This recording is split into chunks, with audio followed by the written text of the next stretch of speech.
다이아몬드백 에너지는 뉴욕 증권거래소가 아니라 나스닥에 상장되어 있습니다. 더욱이 FAANG라고 페이스북, 애플, 아마존, 넷플릭스, 구글 등을 모아서 부르는 이름과 비슷해서 꼭 IT 기업 같습니다. OV도 VO랑 비슷하게 지은 이름입니다. 아무래도 주식은 인지도가 제일 중요하다 보니 상장 기업들 중에는 자동차 개인 번호판처럼 장난치는 회사들이 엄청 많습니다. 예를 들면 골드나 LNG, 큐어 등등 이렇게 파는 상품처럼 코드를 지은 것도 있고, 저번에 소개했던 두배 오일 회사 ETN 같은 경우 GUSH 거시라는 이름이고, 반대로 인버스는 드립이라고 DRIP도 나름 센스있게 지은 코드입니다. 순수 업스트림 회사 중에서 퍼미안 유전 지역의 지분이 가장 큰 회사 중 하나이고, 그 덕분에 미드스트림 회사인 RTLR이나 VNON과 파트너십을 통해서 저번 시간에 이야기했던 퍼미안 지역의 물량이 한데 몰려서 생기는 디스카운트 문제도 어느 정도 해결했습니다. 생산 단가가 순수 셰일 회사 중에서 가장 싼 측에 들다 보니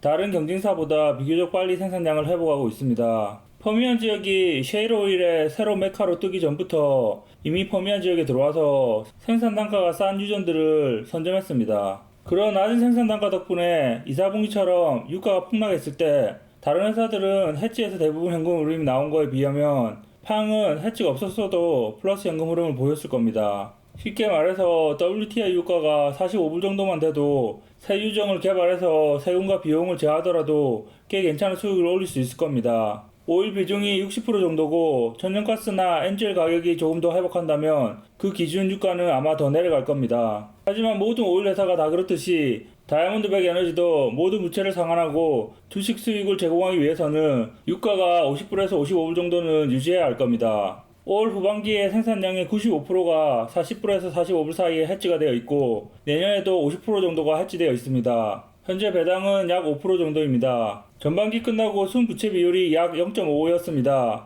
피어 그룹 중에 재무 상태가 좋은 EOG가 약 0.16인 거에 비하면 별로지만 CLR의 0.93에 비하면 나쁘지 않습니다. 대충 후반기도 비슷할 거라는 가정하에 총 부채는 올해 현금 흐름의 3배가 안됩니다. 현재 사용 가능한 유동성을 생각해보면 나쁘지 않은 편입니다. 단기 부채는 2024년에 만기되는 $1빌리언 전에는 큰 부채 만기는 없습니다. 다시 말해 유가가 오르기를 기다릴 시간이 충분합니다. 원래도 적은 비용으로 현금 흐름이 좋았던 회사였지만 코로나 사태 이후에 비용 절감으로 유가만 조금 더 회복한다면 빠르게 성장할 거로 보입니다. 피어 그룹 중에 팡보다 회사가 나아 보이는 곳은 EOG, PXD, CXO 정도밖에 생각이 안 납니다. 다이아몬드백 에너지의 가장 큰 실수는 2018년 말에 너무 비싼 가격으로 에너젠을 인수한 겁니다. 당시 에너젠 유전들이 기존 유전들과 위치적으로 가까워서 평균 이하의 위험이라고 생각했는지 호구딜을 했습니다. 에너젠 인수한 게 이득을 보려면 유가가 최소한 80불은 돼야 한다는 말이 많습니다. After the bell here, Diamondback Energy is buying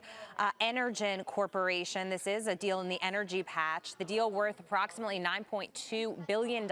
TLL 텔루리안. 페니스톡 천연가스 회사인 텔루리안은 증권거래소로부터 30거래일 동안 주가가 1불 아래로 머물러서 상장 취소될 수 있다고 통보받았습니다. 다행이라면 LNG 수요가 점점 회복세에 있다는 겁니다. 인도 최고의 LNG 수입 업체인 페트로넷 LNG가 텔루리안이 주도하는 루이지애나 드리프트우드 LNG 수출 프로젝트에 2.5빌리언을 투자할 것인가에 회사의 운명이 달려 있습니다. 수출 터미널은 2021년에 건설을 시작할 예정인데 퍼미안에서 루이지애나까지 파이프라인이나 LNG 수출 열차 같은 게 같이 만들어져야지 시너지 효과가 있는데 회사 최근 발표로는 제한된 4개 파이프라인 건설 계획 중 당장은 하나만 건설할 계획이라고 말했습니다. 텔루리안은 헤인즈빌 셰일 유전에서 자체적으로 가스를 생산하지만 퍼미안 지역의 가스도 건설 중인 루이지애나 수출 터미널을 통해서 LNG 형태로 수출하는 통합가스 인프라 회사로 자리매김하려고 노력 중입니다. 이 회사에 대해서 문의 주신 분이 계신데 저라면 뭔가 확정되기 전까지 손을 안 댈 것 같습니다.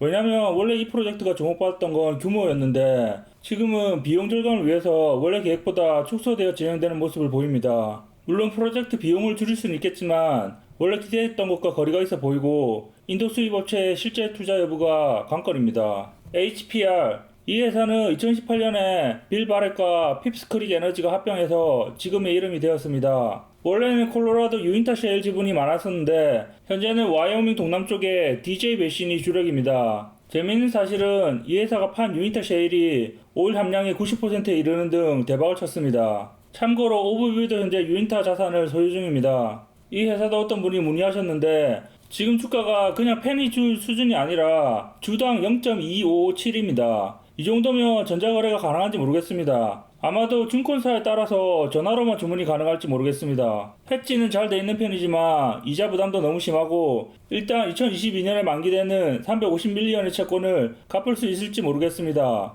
신용대출도 가용 범위가 줄어들었고 아마도 유가가 60불은 돼야 살아날 것 같습니다. 현재 총 장기 부채는 795밀리언이고 현금은 3밀리언 들고 있습니다. 현금과 신용대출 한도를 포함해서 유동성은 총 74밀리언 달러 정도가 있습니다. 오케이, 거기까지.